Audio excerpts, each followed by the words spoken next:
الحمد لله رب العالمين، والصلاة والسلام على سيد الأنبياء والمرسلين وعلى آله وأصحابه أجمعين. أما بعد، فقد قال الله تبارك وتعالى: أعوذ بالله من الشيطان الرجيم، بسم الله الرحمن الرحيم. والعصر إن الإنسان لفي خسر إلا الذين آمنوا وعملوا الصالحات وتواصوا بالحق وتواصوا بالصبر. وقال النبي صلى الله عليه وسلم: نعمتان مغبون فيهما كثير من الناس، الصحة والفراغ، أو كما قال عليه الصلاة والسلام. حضرات گرامی، بزرگان محترم،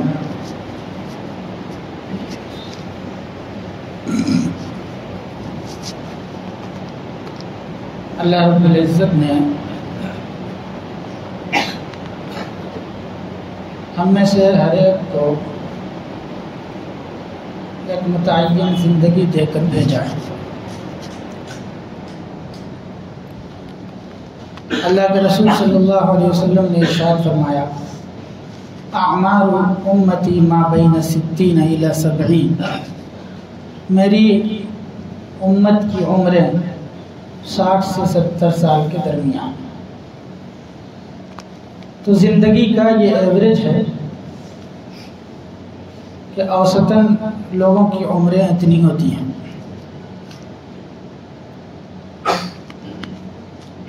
تو اس زندگی سے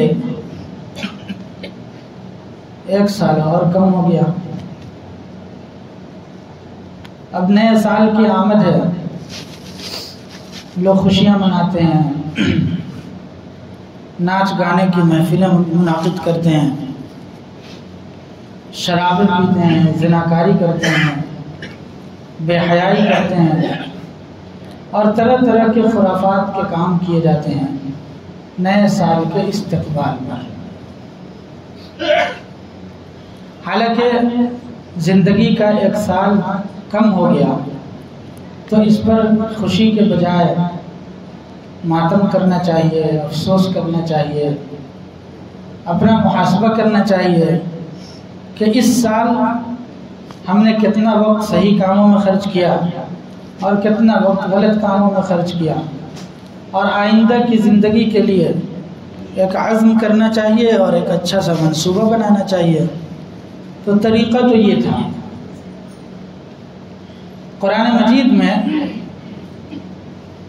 اللہ رب العزت نے مختلف آیات میں ان چیزوں کی قسمیں کھائی ہیں جن سے وقت کا اندازہ ہوتا ہے۔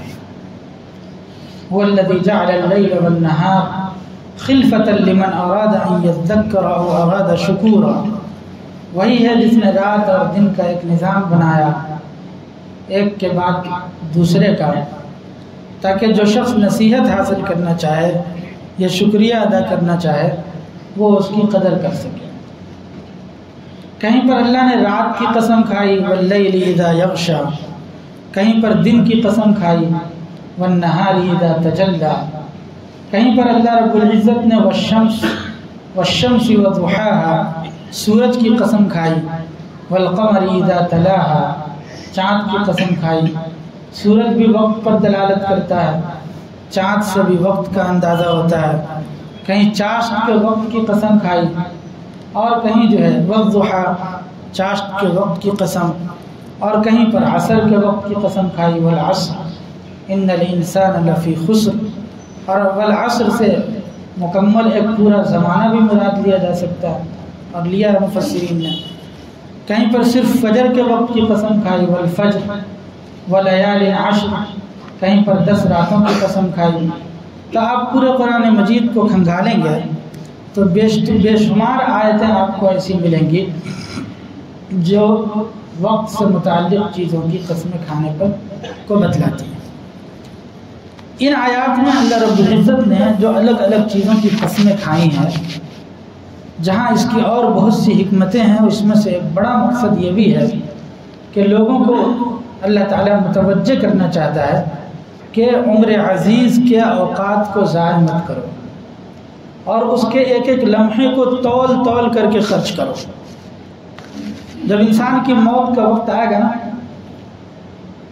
تو قرآن مجید میں اذا جاء اجلهم لا يستأخرون ساعة ولا يستقدمون، نہ ایک سیکنڈ آگے ہوگا نہ ایک سیکنڈ پیچھے ہوگا، جو وقت متعین ہے اسی وقت میں موت آنی ہے۔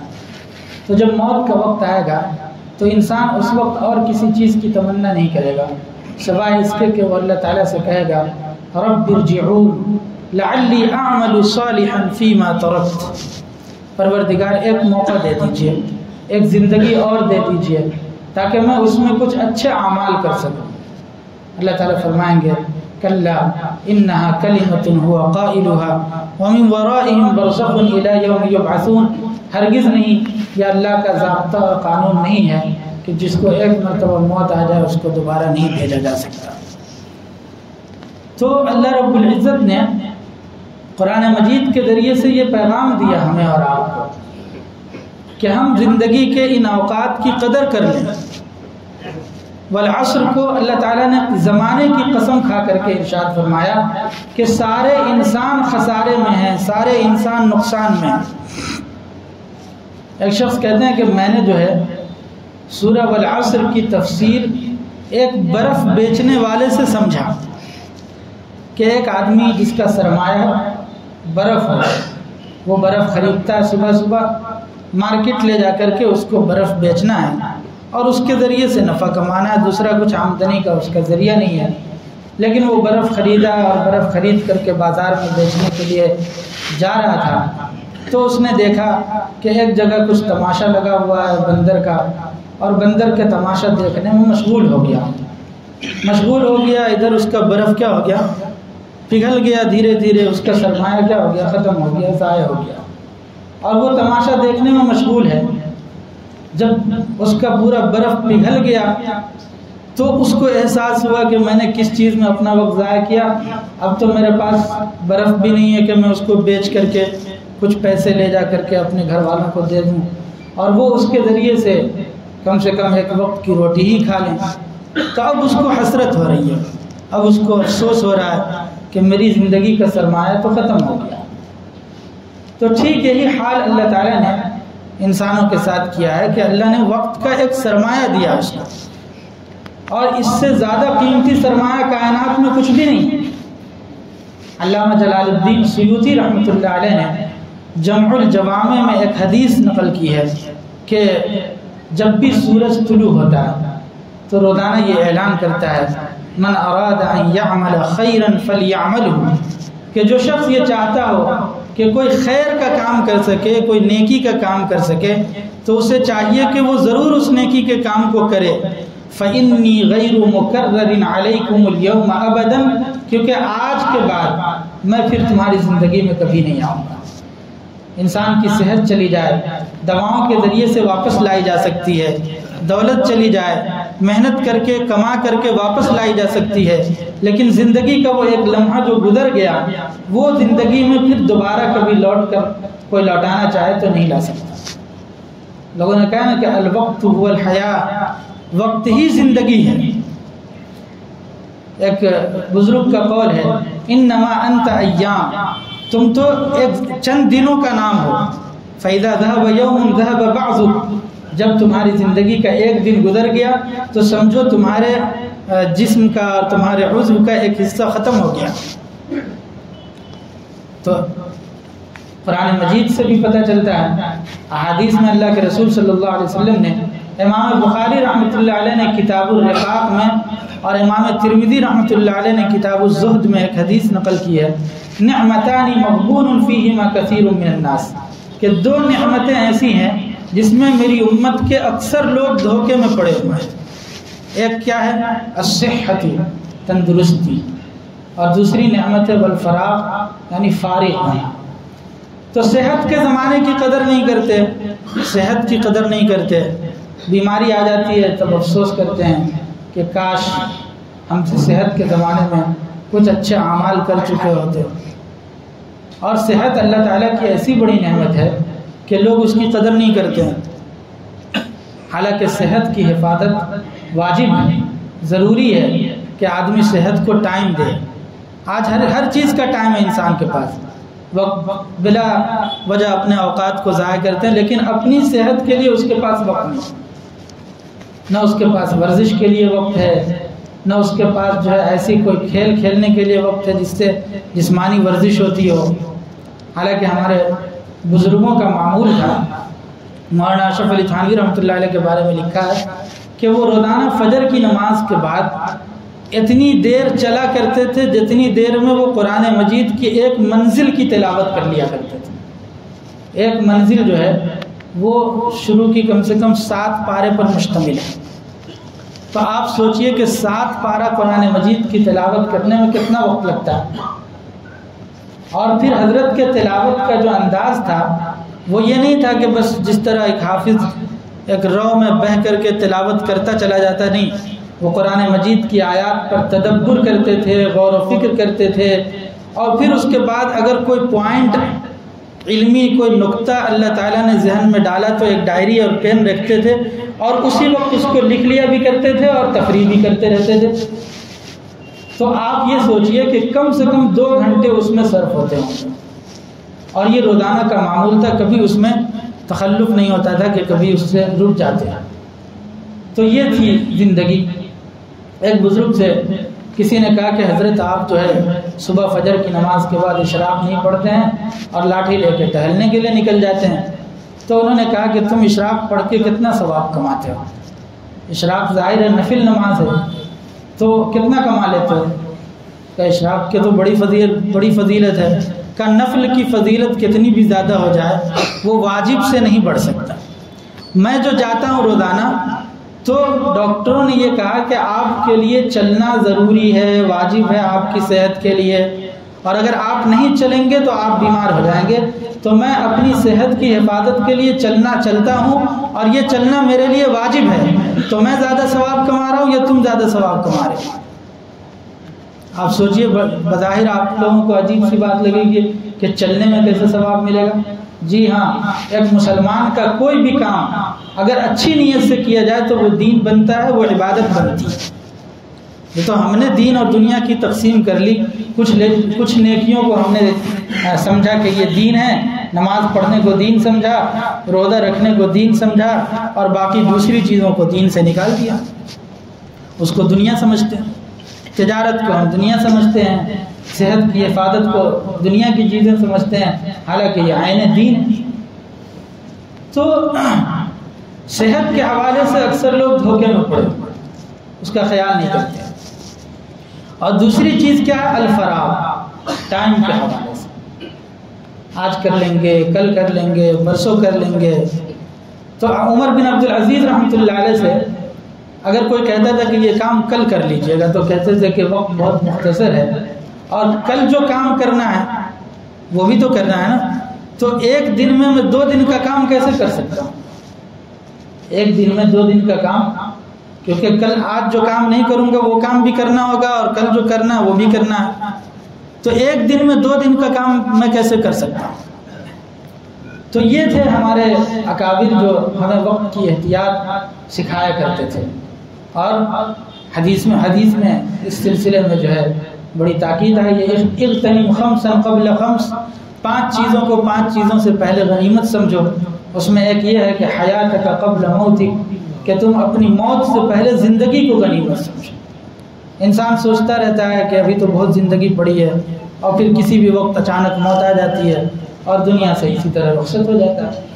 تو زندگی کا جو اللہ تعالیٰ نے لمحہ دیا ہے اور جو اوقات اللہ نے دیے ہیں، یہ بڑے قیمتی اوقات ہیں۔ امام شافعی رحمۃ اللہ علیہ فرمایا کرتے تھے کہ میں نے بزرگوں کی صحبت میں اور اللہ والوں کی صحبت میں رہ کر کے 2 باتیں بڑی کارآمد سیکھی ہیں، اور جس نے مجھے زندگی میں بڑا نفع دیا۔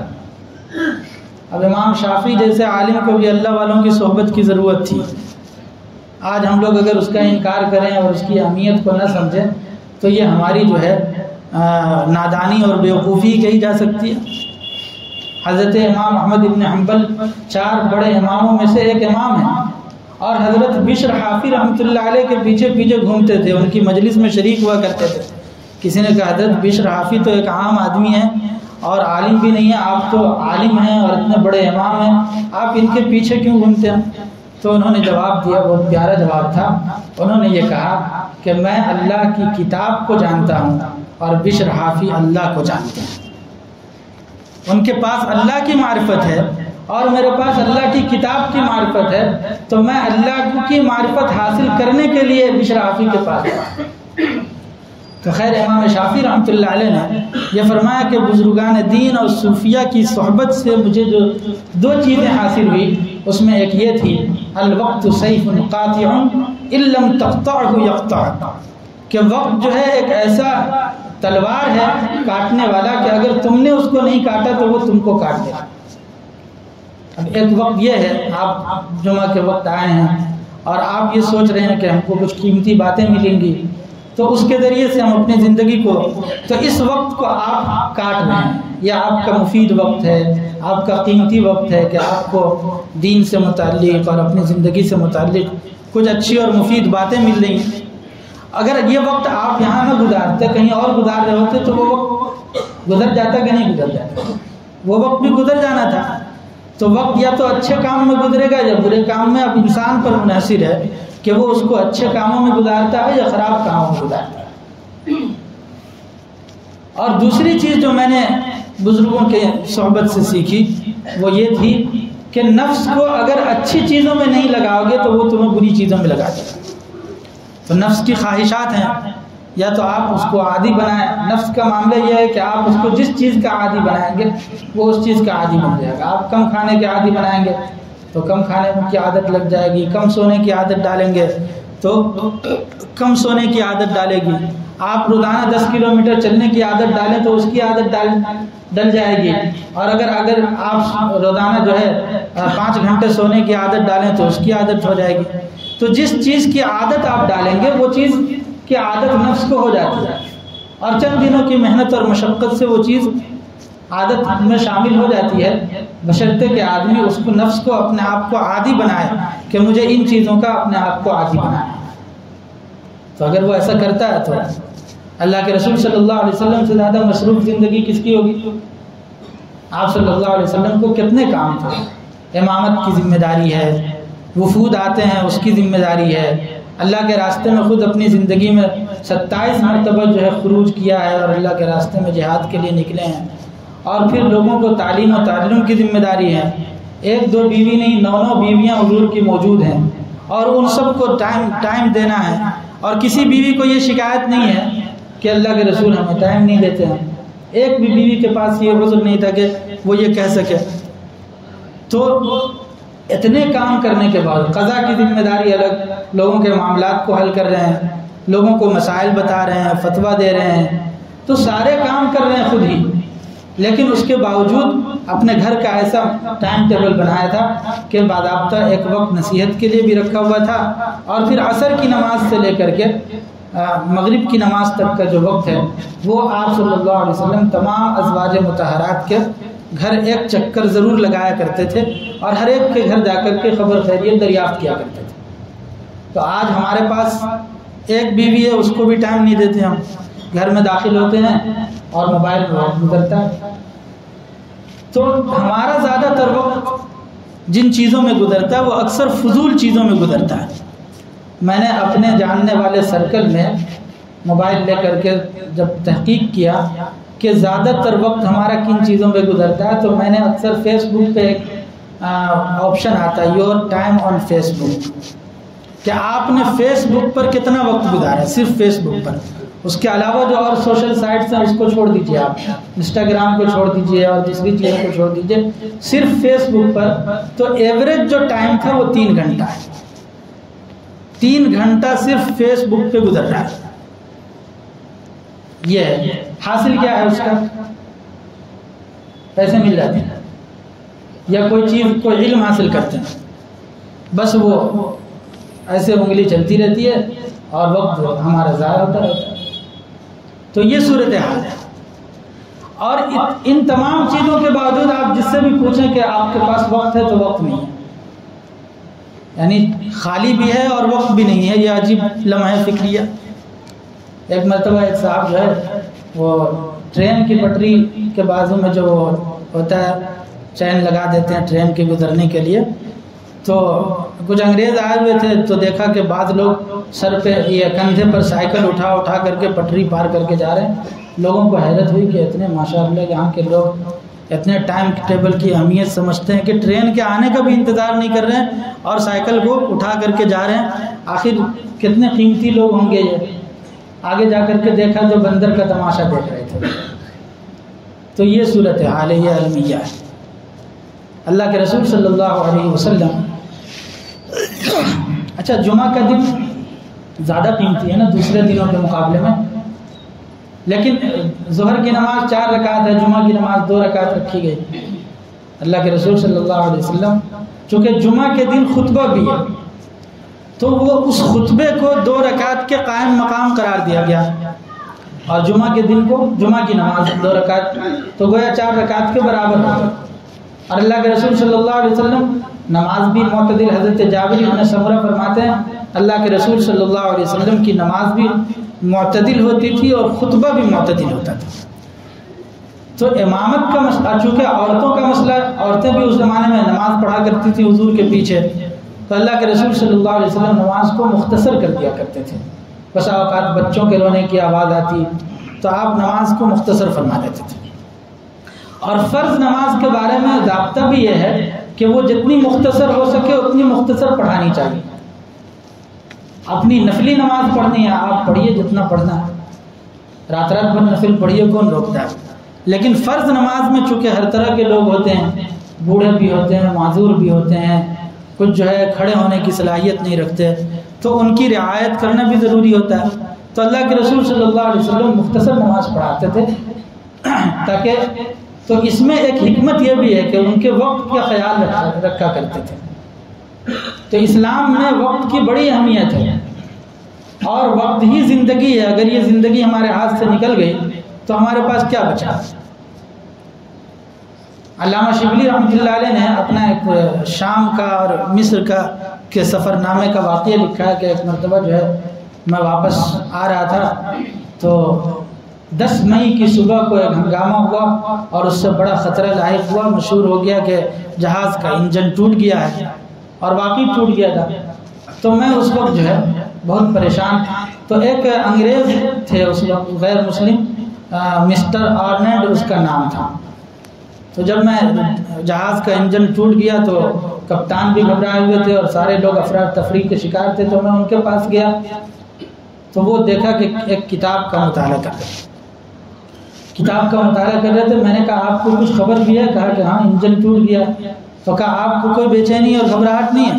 کہا جہاز کو ڈوبنا ہوگا تو ڈوب جائے گا، اب میری زندگی کے چند لمحے باقی رہ گئے، تو یہ تو اور زیادہ اس بات کے قابل ہے کہ اس کی قدر کی جائے اور اس میں کچھ علم حاصل کر لیا جائے۔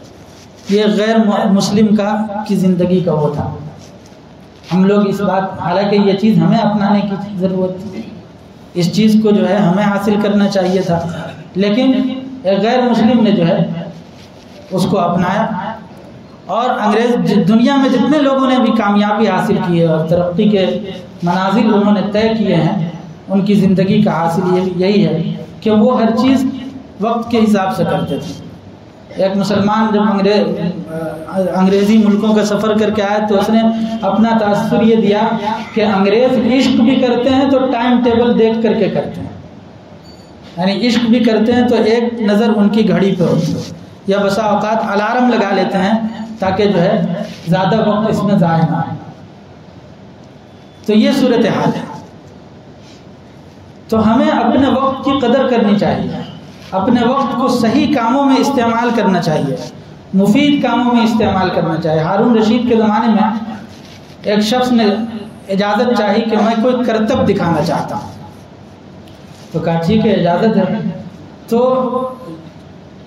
چند سوئیاں جو ہے کھڑی کر دی زمین میں گاڑ کر کے، اور پھر اس نے جو ہے اس سوئی کے اندر دور سے اس سوئی کو پھینکا اور اس کی نوک سے جو ہے وہ سوئی باہر چلی گئی. 1 مرتبہ ہوا، 2 مرتبہ، 10 مرتبہ اس نے ایسا کیا اور 1 مرتبہ بھی اس کا نشانہ خطا نہیں ہوا. یعنی آپ سوچئے کہ سوئی کے ناکے سے دوسری سوئی کو ایسے پھینک کے گزار دینا یہ کوئی غیر معمولی کمال کی بات ہے. اس کی محنت تھی، اس نے کوشش کی. تو ہارون رشید نے اعلان کیا کہ اس کو 10 دینار انعام دیے جائیں اور ساتھ ہی 10 کوڑے بھی لگائے جائیں.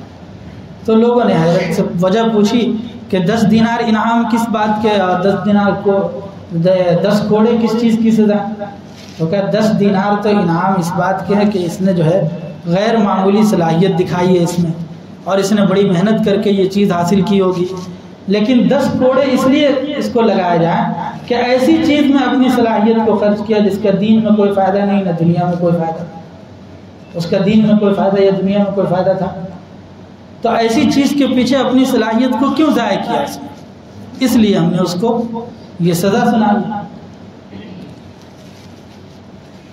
ہمارے اسلاف میں داؤد طائی رحمۃ اللہ علیہ ایک بزرگ تھے. تو وہ جو ہے روزانہ کے حساب سے انہوں نے روٹی کھانا بند کر دیا تھا. وہ ستو پیا کرتے تھے یا پھانک لیا کرتے تھے، پھر پانی پی لیتے تھے. تو ان سے کسی نے کہا کہ آپ کھانا نہیں کھاتے ہیں؟ تو کہا اس لیے نہیں کھاتا ہوں کہ کھانا کھانے کے درمیان، روٹی چبانے کے درمیان اور ستو پھانکنے کے درمیان میں نے جو اندازہ کیا تو 50 آیتوں کی تلاوت کا نقصان ہوتا ہے. تو میں سوچتا ہوں کہ اس دوران 50 آیتوں کی تلاوت ہو جاتی جتنی دیر جو ہے کھانے میں وقت صرف ہوتا ہے. اور آج ہمارا کیا وہ ہو گیا نظریہ، کھانے کے لیے یہاں سے بھیونڈی جاتے ہیں، چلو آج بھیونڈی جائیں گے کھانا کھانے کے لیے. بھیونڈی والے یہاں آتے ہیں فاؤنٹن میں کھانا کھائیں گے. تو یہاں والے وہاں جا رہے ہیں، وہاں والے. ابھی چند سال پہلے کی رپورٹ ہے، حیدرآباد سے ایک پوری فیملی رمضان کے مہینے میں سحری کھانے کے لیے ممبئی کے شالیمار ہوٹل میں آئی تھی اور سحری کھا کے اگلے دن چلی گئی. مقصد کچھ نہیں تھا سوائے سحری کھانا. یہ امت کا حال ہے کہ ایسی چیزوں میں اپنے وقت کو ضائع کر رہے ہیں. تو کھانے کی چیزیں اچھی سے اچھی وہاں بھی مل سکتی تھی، لیکن بس ایک شوق ہے جو پورا کرنا. تو اس طرح کے شوق ہم نے پال رکھے کہ کھانے کے لیے یہاں سے وہاں جائیں گے. حافظ ابن حجر رحمۃ اللہ علیہ نے بہت سی کتابیں لکھی حدیث کی اور دوسرے موضوعات پر بھی. تو پہلے وہ لکڑی کے قلم ہوتے تھے، تو اس روشنائی میں لگانے کے وقت جو اتنا وقت ہوتا تھا یا کبھی وقت بچ جاتا تھا اور وہ قلم گھس جاتا تھا تو اس کو چاقو سے کاٹتے تھے اور نوک بناتے تھے. اس کو اردو میں قط لگانا کہتے ہیں. تو اس دوران جو اتنا وقت ملتا تھا اس وقت وہ اللہ کے ذکر میں مشغول رہتے تھے کہ میرا اتنا حصہ بھی وقت کا ضائع نہ ہو جائے. حسن بصری رحمۃ اللہ علیہ ایک قبرستان میں جنازے میں شریک تھے. تو انہوں نے تدفین کے بعد لوگوں سے پوچھا کہ اس وقت یہ مردہ کس چیز کی آرزو اور کس چیز کی تمنا کر رہا ہوگا. تو لوگوں نے کہا کہ یہ تمنا کر رہا ہوگا کہ کاش زندگی کا کچھ حصہ مل جاتا تو وہ اس کو اچھے کاموں میں صرف کرتا، نیک کاموں میں صرف کرتا. کا افسوس اس کو تو یہ موقع اب نہیں مل سکتا، لیکن تمہارے پاس تو وقت ہے، تم تو اس کو اچھے کاموں میں صرف کر سکتے ہو، تم تو اس کے ذریعے سے کوئی نیکی کما سکتے ہو، لیکن تم نے کیوں ان چیزوں میں اپنے آپ کا وقت ضائع کیا. تو اب تو قبرستانوں میں جا کر کے بھی ہمارے پاس گپے لگانے کے علاوہ دوسرا کوئی مشغلہ نہیں ہوتا. تو ہم نئے سال کے اس موقع پر اپنا جائزہ ہے اور دیکھیں کہ ماضی میں اب تک ہم سے کتنی غلطیاں ہوئی ہیں. ان غلطیوں کو ہم سدھاریں اور آئندہ کے لیے ایک نظام الاوقات بنائیں، ٹائم ٹیبل بنائیں. ہر چیز کا ایک وقت ہوتا ہے. شریعت نے ہمیں بات بات پر وقت سے جوڑا ہے. نماز کا ایک وقت ہے، وقت نکلنے کے بعد وہ قضا ہو جائے گی. پھر قضا ہونے کے بعد آپ اس نماز کو چاہے جتنی مرتبہ بھی پڑھ لیں، وقت پر پڑھنے کا جو ثواب ہے وہ حاصل نہیں ہو سکتا، کبھی بھی نہیں ہو سکتا. رمضان کا مہینے میں 1 مہینے کا روزہ اللہ نے فرض کیا ہے. ایک روزہ آپ چھوڑ دیجئے اور پھر پوری زندگی روزہ رکھتے رہیے تو اس فرض روزے کی تلافی ہو سکتی ہے؟ نہیں ہو سکتی ہے. تو رمضان میں اللہ نے روزہ فرض کیا، وہ بھی ٹائم سے متعلق. نمازیں اللہ نے فرض کی، وہ بھی ٹائم سے متعلق. حج جو ہے 5 دنوں میں فرض کیا تو وہ 5 دن چھوڑ کر کے آپ پوری زندگی عرفات کے میدان میں گزار دیں تو حج ہوگا؟ نہیں ہو سکتا۔ تو اسی طریقے سے شریعت نے تو بات بات پر اور ہر چیز پر ہمیں وقت سے جوڑا ہے تاکہ ہم اپنی زندگی کا نظام ایسا بنائیں کہ ہم اس وقت کے تابع بن کر کے زندگی گزاریں۔ جو کام زیادہ ذہنی تھکاوٹ کا ہے اس کو صبح کے وقت میں رکھیں۔ اللہم بارک لی امتی فی بکورہا، حضور صلی اللہ علیہ وسلم نے دعا کی کہ اللہ میری امت کی صبح کے وقت میں برکت عطا فرما۔ تو صبح کے وقت میں برکت، دارالعلوم دیوبند میں سردیوں گرمیوں کے زمانے میں خاص طور سے 10 بجے چھٹی ہو جاتی ہے پڑھائی کی۔ تو ایک مرتبہ ہمارے استاد پڑھا رہے تھے، 10 بجے چھٹی ہو گئی تو انہوں نے کہا کہ دیکھو ہم لوگوں نے جو ہے اپنا کام مکمل بھی کر لیا اور لوگ اب تک سو رہے ہوں گے۔ 10 بجے پڑھائی کا یعنی کم سے کم 5 گھنٹے پڑھ کے فارغ ہو کر کے 10 بجے چھٹی ہو گئی ہماری۔ تو انہوں نے کہا کہ ہمارا تو ایک کام کمپلیٹ ہو گیا، مکمل ہو گیا، لیکن اب لوگ سو کر کے اٹھ رہے ہوں۔ اور کسی نے بڑی اچھی بات کہی ہے کہ لوگ اس وقت تجارت کی ترقی کے لیے اٹھتے ہیں جب زوال کا وقت ہوتا ہے۔ وہ وقت زوال کا ہوتا ہے، 11 بجے کا وقت، 11:30 12 بجے کا وقت، اس وقت جا کے اپنی دکان کھولتے ہیں۔ تو زوال کے وقت میں جو ہے تم ترقی کی خواہش مند ہوگے تو کیسے ہو سکتے ہو؟ اللہ کے رسول صلی اللہ علیہ وسلم نے صبح کے وقت میں برکت کی دعا کی۔ حضرت فاطمہ سے فرمایا کہ بیٹی تم جو ہے اللہ کے رزق کے تقسیم ہونے کے وقت حاضر رہا کرو اور غافلین میں سے مت ہوا کرو، کیونکہ صبح کے وقت میں اللہ کا رزق تقسیم ہوتا ہے۔ تو جس وقت اللہ رزق کو تقسیم کر رہے ہوں اس وقت اگر ہم غفلت کی نیند سوئے ہوئے ہوں تو اس سے بڑی حماقت کیا ہو سکتی ہے؟ تو جو کام زیادہ ذہنی تھکاوٹ کا ہے اس کے لیے صبح کا وقت رکھیں۔ پھر ہم ہر چیز کا ایک وقت متعین کر لیں کہ اس وقت میں ہمیں وہی کام کرنا ہے، دوسرا کوئی کام نہیں کرنا۔ حضرت مفتی شفیع صاحب رحمۃ اللہ علیہ کے حوالے سے مفتی تقی عثمانی صاحب دامت برکاتہم نقل کر رہے تھے کہ ایک مرتبہ انہوں نے ہمیں یعنی اپنی اولاد کو نصیحت کرتے ہوئے یہ کہا کہ مجھے سب سے زیادہ تکلیف کا باعث یہ ہوتا ہے کہ میرا کوئی لمحہ ضائع چلا جائے۔ یہاں تک کہ یہ بات بتانے کی تو نہیں ہے لیکن میں بتا رہا ہوں کہ بیت الخلاء میں جو جاتا ہوں اور اتنی دیر جو وقت ضائع ہوتا ہے نا، تو میں اس بات کی کوشش کرتا ہوں کہ کم سے کم لوٹے وغیرہ صاف کر لیا کروں یا اور بیت الخلاء کی صفائی کر دیا کروں اتنی دیر میں، تاکہ یہ وقت جو ہے میرا کسی اچھے کام میں صرف ہو جائے۔ اتنا وقت بھی علامہ ابن تیمیہ کے بارے میں لکھا ہے کتابوں میں کہ وہ اپنے کسی شاگرد کو کہتے تھے کہ میں بیت الخلاء میں جا رہا ہوں، اس وقت پڑھ تو نہیں سکتے نا، تو تم باہر سے کوئی کتاب لے کر کے پڑھا کرو تاکہ اس کا مضمون مجھے وہاں سننے ملتا رہے اور میں علم حاصل کرتا رہوں۔ اتنا وقت بھی ضائع کرنا گوارا نہیں تھا۔ اور خود اللہ کے رسول صلی اللہ علیہ وسلم کے بارے میں آتا ہے کہ جب بیت الخلاء سے نکلتے تھے تو اس وقت حضور ایک دعا پڑھتے تھے، غفرانک الحمدللہ الذی اذھب عنی الحزن وعافانی، کہ اللہ میری مغفرت فرما۔ تو محدثین نے نقطہ نکالا کہ یہ مغفرت کا کون سا موقع ہے؟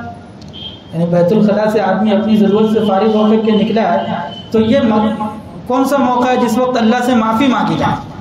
تو اللہ جزائے خیر دے محدثین کو، انہوں نے یہ نقطہ بیان کیا کہ اللہ کے رسول صلی اللہ علیہ وسلم ہر لمحے اللہ کے ذکر میں مشغول رہتے تھے۔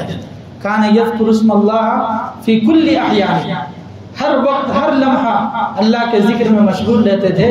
لیکن بیت الخلاء میں جو وقت تھوڑا سا گزرا ہے اس وقت زبانی ذکر نہیں کر سکتے چونکہ بے ادبی کا موقع ہے، تو زبان سے جو ذکر نہیں ہو سکا تو اتنی تھوڑی دیر کی جو غفلت ہوئی ہے اور زبانی ذکر میں کوتاہی ہوئی ہے، اس کوتاہی پر اللہ کے رسول اللہ کے حضور معافی کی درخواست کیا کرتے تھے کہ اللہ اتنا سا جو وقت میرا گویا بیت الخلاء میں لگ گیا ہے اور اس میں اب آپ کا ذکر نہیں ہو سکے، اس لیے مجھے معاف کریں۔ یہ اللہ کے رسول صلی اللہ علیہ وسلم نے ہمیں گویا سکھایا۔